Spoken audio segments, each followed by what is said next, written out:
Welcome to our channel. Today we how to withdraw from Squarespace. Complete guide step by step clearly. To initiate a withdrawal from Squarespace, first, log into your Squarespace account. Navigate to the home navigation menu on the left side of your dashboard. From there, locate and click on Settings. Next, scroll down and select Billing and Account.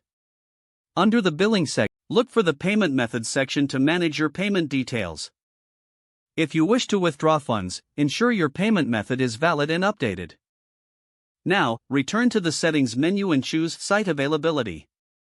Make sure your site is not set to private, as withdrawals may require. Next, visit the Commerce menu in the main navigation. Select Orders to review your past transactions and ensure there are no pending orders affecting your account. Once you confirm your transactions, navigate back to Settings. Find the Bank Account section under Payments to set up your withdrawal Enter your bank account information, ensuring all details are accurate. After entering your information, click Save Changes to store your payment preferences. Following that, head to the Commerce area once again. Choose Payouts to initiate a withdrawal. Select the amount you wish to transfer from your Squarespace account. Confirm the details of your withdrawal before proceeding. Once you're ready, click on the Withdraw button to complete the process.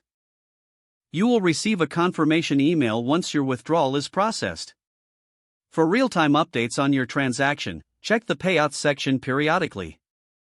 This will allow you to track the status of your withdrawal.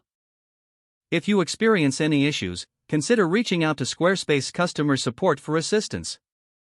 Your withdrawal will typically take a few business days to process. And that completes the process of withdrawing from Squarespace. If the page does not load, refresh the browser or try again in a private or incognito window. Make sure you are using the correct email address, then retype it carefully to avoid small typos. If your password is not accepted, use the Reset option and create a new strong password you can remember.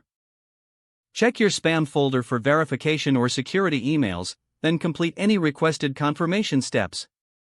Enable two-factor authentication if available to improve account security and reduce unauthorized access risk.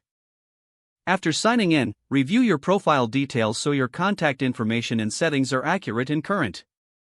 Don't forget to like this video and subscribe to our channel for more step-by-step tech guides.